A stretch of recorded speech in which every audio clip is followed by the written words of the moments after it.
കാരണം എൻ്റെ പാർട്ടിയിൽ എനിക്ക് എന്തെങ്കിലും പദവി കിട്ടിയോ, എൻ്റെ പാർട്ടിയിൽ എന്തെങ്കിലും ഉത്തരവാദിത്വം എനിക്ക് കിട്ടിയോ, ഞാൻ ഏതെങ്കിലും വേദിയിൽ അധ്യക്ഷനായിട്ടിരുന്നോ, ഏതെങ്കിലും വേദിയിൽ എനിക്ക് പ്രസംഗിക്കാൻ കസേര കിട്ടിയോ, ഏതെങ്കിലും വേദിയിൽ കയറിയിരിക്കാൻ കസേര കിട്ടിയോ, ഇതൊന്നും യഥാർത്ഥ RSSകാർ നോക്കാം. അവരുടെ കത്ത് അതിൽ ഗാന്ധി പറയുന്നുണ്ട്. ഗാന്ധിയും നെഹ്റുവും തമ്മിലുള്ള കത്തിടപാടാണ്. ലോഹിയുടെ പുസ്തകമുണ്ട്. ആ പുസ്തകത്തിൽ ഗാന്ധിജി പറയുന്നുണ്ട്, എന്നെ മഹാത്മാവ് എന്നാണ് വിളിക്കുന്നത്, പക്ഷെ ഒരു ചെരുപ്പ് കുത്തിയുടെ വില പോലും ഈ നെഹ്റുവിൻ്റെ കോൺഗ്രസ് എനിക്ക് തരുന്നില്ല എന്നെഴുതിയ കാലമൊക്കെ മാറി. എൻ്റെ ചങ്ങാതികളെ, നിങ്ങൾ പോയിട്ട് ക്രിസ്ത്യാനികളെ ഇനിയും പറ്റിക്കാൻ പറ്റില്ല. കാരണം ഒരു കാലത്ത് ക്രിസ്ത്യാനികളെ പറ്റിച്ചു. ക്രിസ്ത്യാനികളെ ഇനിയും പറ്റിക്കാൻ അവർക്ക് വിവരം വന്ന് അവർ കാര്യങ്ങൾ മനസ്സിലാക്കി. വി ഗോപാലകൃഷ്ണൻ, സാധാരണ നിലയിൽ ഉപതെരഞ്ഞെടുപ്പുകളും മറ്റു തെരഞ്ഞെടുപ്പുകളൊക്കെ നടക്കുമ്പോൾ BJPയുടെ വോട്ട് ആര് വാങ്ങും അല്ലെങ്കിൽ ആർക്ക് പോകും തുടങ്ങിയതാണ് ചർച്ച. എങ്കിൽ ഇതിപ്പോ ചരിത്രത്തിൽ ആരാണ് RSSുമായി അല്ലെങ്കിൽ ജനസംഘവുമായി അല്ലെങ്കിൽ BJPയുമായി സന്ധി ചെയ്തത് എന്ന ചരിത്രത്തെ ചൊല്ലിയുള്ള ചർച്ച കാര്യമായി പിടിക്കുകയാണ്. എന്തോ അലമ്പുണ്ടാക്കാൻ വന്നിരിക്കുക. അതെ, അതിലിപ്പോ ഇന്ന് മുഖ്യമന്ത്രിയുടെ വാർത്താ സമ്മേളനം കൂടി കഴിഞ്ഞതോടെ ഹൈ വോൾട്ടേജിൽ എത്തി നിൽക്കുന്നു. ഇപ്പോ നിങ്ങളെ സംബന്ധിച്ച് രണ്ടു കൂട്ടരും അങ്ങോട്ടും നിങ്ങളാണ് എന്ന് രണ്ടു കൂട്ടരും അങ്ങോട്ടും ഇങ്ങോട്ടും ആരോപണം ഉന്നയിച്ചിട്ടുണ്ട് RSS സഹകരണത്തിൽ. RSSകാർക്ക് എന്താണ് പറയാനുള്ളത്?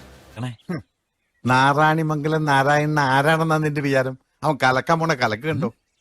എന്നെ ഏറ്റവും കൂടുതൽ ആകർഷിച്ചത് അഭിലാഷ് മോഹന്റെ ആശ്ചര്യത്തോടു കൂടിയിട്ടുള്ള, നിരാശയിൽ നിന്നാണോ എന്നറിയില്ല, ഇനിയും ഫാസിസ്റ്റ് സംഘടന എന്ന RSSനെ വിളിക്കാൻ പറ്റില്ലല്ലോ എന്ന ഒരു നിരാശയുടെ ആശ്ചര്യം ആ മുഖത്ത് പ്രകടിച്ചിരുന്നു. ഒരു മിനിറ്റ് നേരം സ്തബ്ധനായി പോയി.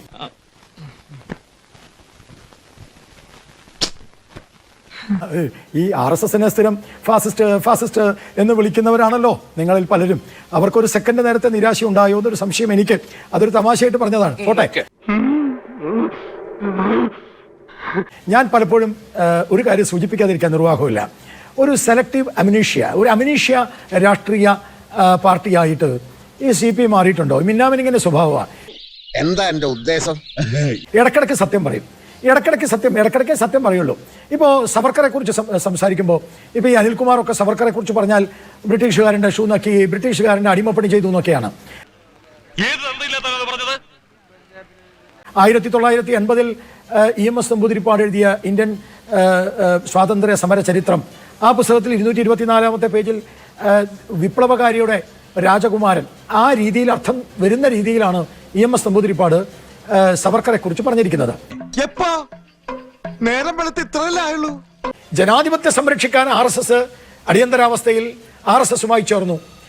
ശരി, ഇന്ന് ജനാധിപത്യം സംരക്ഷിക്കാൻ ബംഗാളിൽ കോൺഗ്രസ് ആയിട്ടാണ് ചേർന്നിരിക്കുന്നത് CPM. കാളിഘട്ടിൽ ആരുടെ സ്ഥാനാർത്ഥിക്ക് വേണ്ടിയാണ് CPM പ്രവർത്തിക്കുന്നത്? നന്നായിട്ടുണ്ട്. മഹാരാഷ്ട്രയിലേക്ക് വന്നാലോ, ഇന്നലെ വരെ തീവ്രമായ വളരെ തീവ്രമായിട്ടുള്ള എന്താ പറയുക, മഹാരാഷ്ട്രീയവാദവും ഹിന്ദുത്വവാദവും ഒക്കെ ഉന്നയിച്ച ശിവസേനയ്ക്കെതിരെ എന്തൊരു ആരോപണമായിരുന്നു. ആ ശിവസേന ഒരു ദിവസം പെട്ടെന്ന് അങ്ങ് മാറി. ആ ശിവസേനയെ കൂടെ കൊണ്ടുവന്നു. അപ്പൊ സ്വാഭാവികമായിട്ടും RSS എന്ന് പറയുന്ന ഇന്ത്യയിലെ ഏറ്റവും ശക്തമായിട്ടുള്ള സംഘടനയെ ഒളിഞ്ഞും തെളിഞ്ഞും രഹസ്യമായും പരസ്യമായും തലയിലും ഉണ്ടിട്ട് കോൺഗ്രസും തലയിലും ഉണ്ടിടാതെ CPMും ഒക്കെ സൗകര്യപൂർവ്വം ബന്ധം സ്ഥാപിച്ചിട്ടുണ്ട്. കയ്യിന്ന് പോയടാ ചാർലി. ഞാൻ എൻ്റെ കയ്യിരിക്കുന്ന പുസ്തകം ഉണ്ടല്ലോ, ഇത് വെറുതെ ഇനി എന്തെങ്കിലും പറഞ്ഞിട്ടൊരു ഇത് വേണ്ട. കാരണം പിണറായി വിജയൻ പുസ്തകമായിട്ട് വന്നേ, അതുകൊണ്ട് ഞാനും ഈ ചർച്ചയിൽ ദ ഫോർമേഷൻ ഓഫ് ജനസംഘ് എന്ന് പറയുന്ന ഒരു പുസ്തകവുമായിട്ടാണ് വന്നത്. അതേപോലെ തന്നെ ഒരുപക്ഷെ ബീഹാറിലെ ഫസ്റ്റ് ഓപ്പോസിഷൻ ഗവൺമെന്റാണ്. അവിടെയൊക്കെ തന്നെയും ഈ ജനസംഘവുമായി കൂട്ടിച്ചേർന്നതാണ് ഈ CPM. ആ തേണ്ടി RDPയുടെ തൊലി ഇരിക്കുകയാണ് ഉത്തമ. സഹിക്കല്ലാതെ എന്ത് ചെയ്യാ? 100 ദിവസം ആശാ വർക്കർമാർ സമരം ചെയ്തിട്ടും മിണ്ടാത്ത പിണറായി വിജയൻ.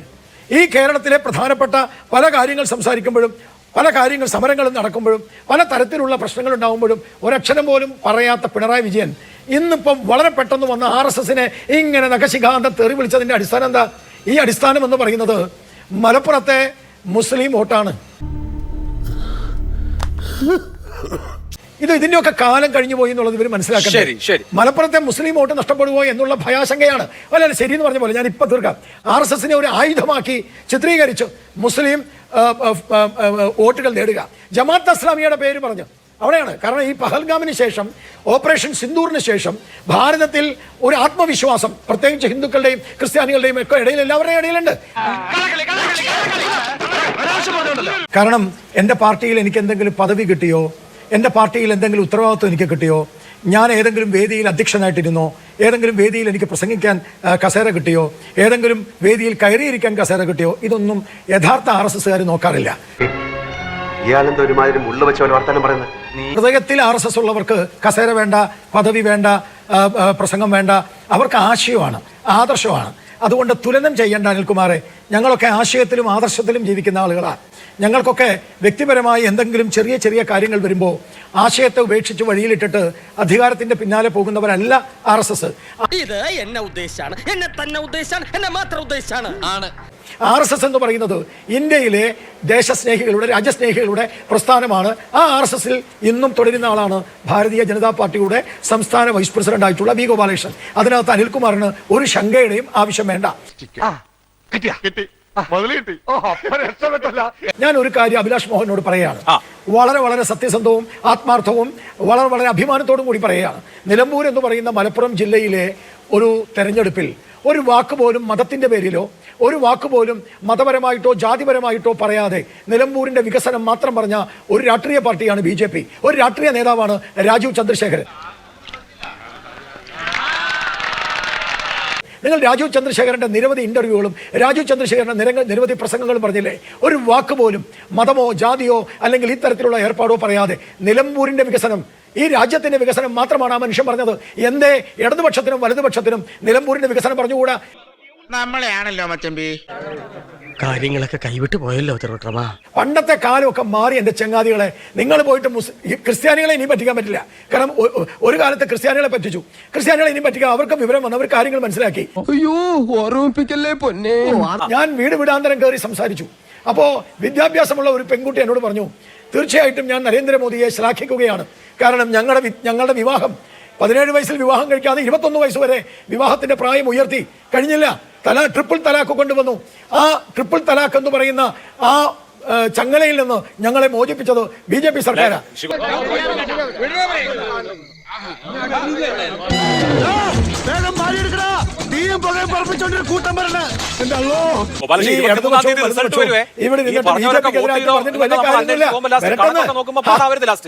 അല്ല, എന്തായാലും ശരി, ഞങ്ങൾ മതം പറഞ്ഞിട്ടോ ജാതി പറഞ്ഞിട്ടോ ജമാഅത്ത് ഇസ്ലാമിയുടെ പിന്നിൽ പോയിട്ടോ PDP സഖ്യം ചേർന്നിട്ടോ ഒന്നുമല്ല ഞങ്ങൾ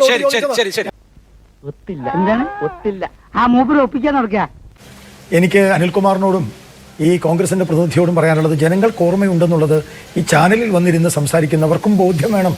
2024 അതായത് കഴിഞ്ഞ വർഷത്തെ അടിയന്തരാവസ്ഥയുമായി ബന്ധപ്പെട്ട ജൂൺ മാസത്തെ ചർച്ചയിൽ ഈ ഇന്ത്യ മഹാരാജ്യത്ത് അടിയന്തരാവസ്ഥക്കെതിരെ പോരാടിയ ഏക മഹത്തായ പ്രസ്ഥാനം കോൺഗ്രസ്സുകാരൻ്റെ ജനാധിപത്യ ധ്വംസനത്തിനെതിരെ മാർക്സിസ്റ്റ് പാർട്ടിക്കാരൻ മാളത്തിലൊളിച്ചപ്പോൾ ഈ തെരുവീഥികളിൽ പോലീസിന്റെ അടികിട്ടി അതിശക്തമായ പോരാട്ടം നടത്തിയ പ്രസ്ഥാനം RSS ആണ് എന്ന് ചാനലിൽ പറഞ്ഞ ആളാണ് ഇന്നത്തെ കോൺഗ്രസിന്റെ പ്രതിനിധി.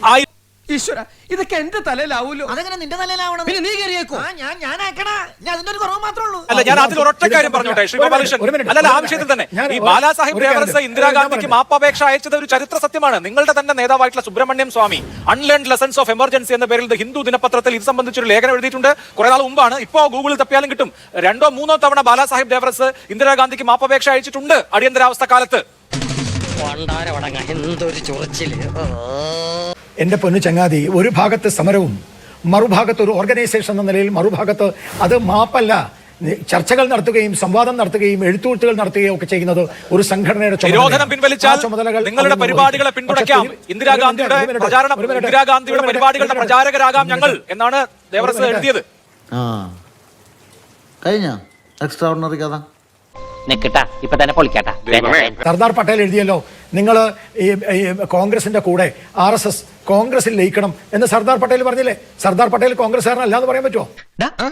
കിട്ടിയാ? ഇല്ല, ചോദിച്ചു വാങ്ങിച്ചു. പോവാ.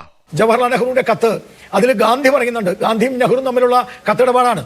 ലോഹിയുടെ പുസ്തകമുണ്ട്. ആ പുസ്തകത്തിൽ ഗാന്ധിജി പറയുന്നുണ്ട്, എന്നെ മഹാത്മാവ് എന്നാണ് വിളിക്കുന്നത്, പക്ഷെ ഒരു ചെരുപ്പ് കുത്തിയുടെ വില പോലും ഈ നെഹ്റുവിന്റെ കോൺഗ്രസ് എനിക്ക് തരുന്നില്ല എന്ന് എഴുതി വെച്ചിട്ടുണ്ട്. ഇതവൻ കൊണ്ടുപോയിട്ടാ എഡ്യൂക്കേഷൻ ഈ എന്നാണ് ഇന്ത്യൻ നാഷണൽ കോൺഗ്രസിന്റെ ഔപചാരികമായ ഇന്ത്യൻ നാഷണൽ കോൺഗ്രസ് ആണ് ഇന്ത്യയുടെ ഭരണഘടന എഴുതിയത്? എന്റെ പൊന്നിയ ഗാന്ധി, എനിക്ക് ആദ്യത്തെ അറിവാ കോൺസ്റ്റിറ്റ്യൂവന്റ് അസംബ്ലിയാണ് ഭരണഘടനയിൽ. അത് എല്ലാവരും ഉണ്ടായിരുന്നു, എല്ലാ വിഭാഗക്കാരും ഉണ്ടായിരുന്നു, എല്ലാ തത്വചിന്തകരും ഉണ്ടായിരുന്നു, രാജ്യത്തെ സ്നേഹിക്കുന്നവർ മുഴുവൻ ഉണ്ടായിരുന്നു. ഡോക്ടർ അംബേദ്കർ, ആ ഡോക്ടർ അംബേദ്കറുടെ ഭരണഘടന രചിച്ച ഡോക്ടർ അംബേദ്കറാണ്. അതിനകത്ത് എല്ലാ വിഭാഗങ്ങളും ഉണ്ടായിരുന്നു. അല്ലാതെ ഇന്ത്യൻ നാഷണൽ കോൺഗ്രസിന്റെ തെക്കപ്പുറത്തല്ല ഭരണഘടന എഴുതിയത്. എടാ പരമശിവം സ്പിരിറ്റ് എടുത്താൻ തുടങ്ങിയിട്ട് കാലം കുറച്ചായി. ഇതുപോലെ പല വെല്ലുവിളികൾ നേരിട്ടിട്ടുണ്ട്. ഇനി നിന്നോടാണെങ്കിലും അങ്ങനെ തന്നെ.